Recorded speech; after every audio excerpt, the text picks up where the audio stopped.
The modern industrial world has been divided into two camps.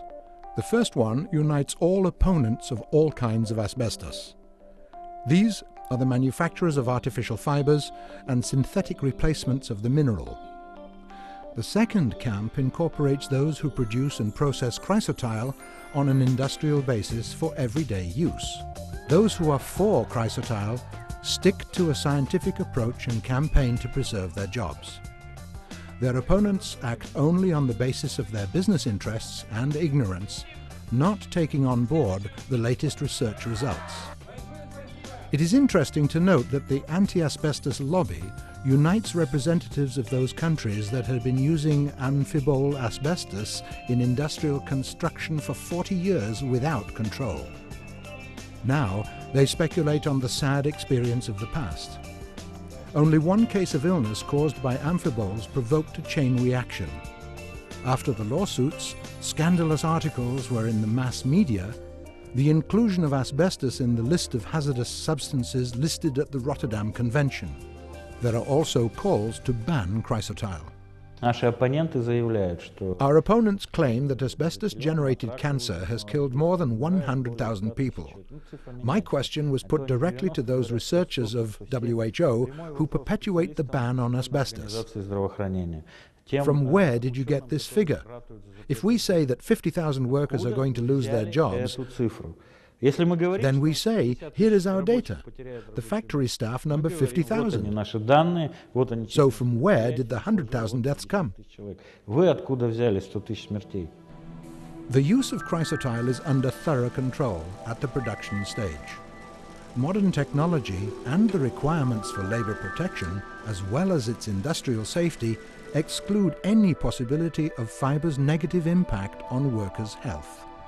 Consequently, employees keep working on chrysotile deposits and in the factories for dozens of years and retire in good health.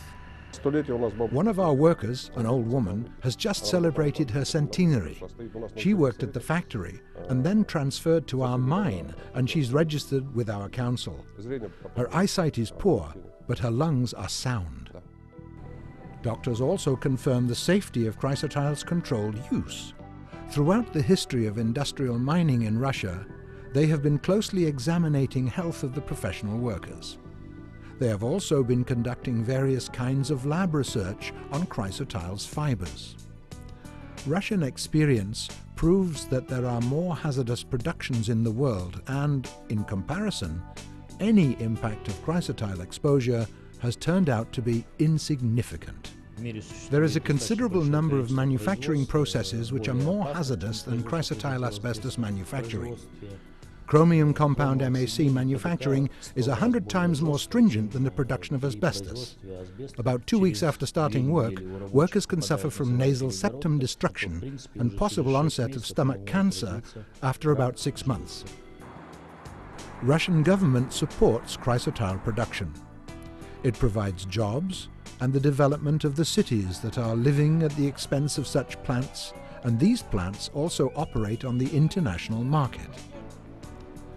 The country exports chrysotile fibers to Southeast Asia and other regions. In March 2011, Russian President Dmitry Medvedev signed the Rotterdam Convention.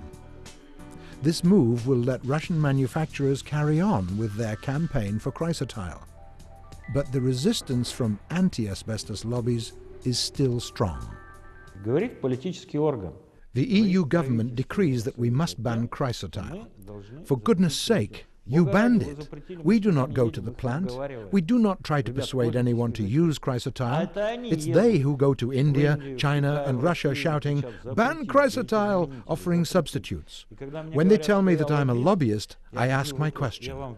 I came to Berlin and advertised asbestos in Berlin, and you come to us and push your substitutes. For the producers of alternative fibers, chrysotile turns out to be their main competitor. It is cheap, durable and environmentally friendly. Chrysotile cement is widely used for roofing, and the mineral is also good for the production of pipes. Those items are highly necessary for the boosting of infrastructure of developing countries. You cannot do without chrysotile. That is an indisputable fact. So industry owners and the trade unions all over the world unite to carry on the battle for the mineral against the anti-asbestos lobby. We have united various bodies to resolve one serious issue, to protect us against the anti-asbestos campaign.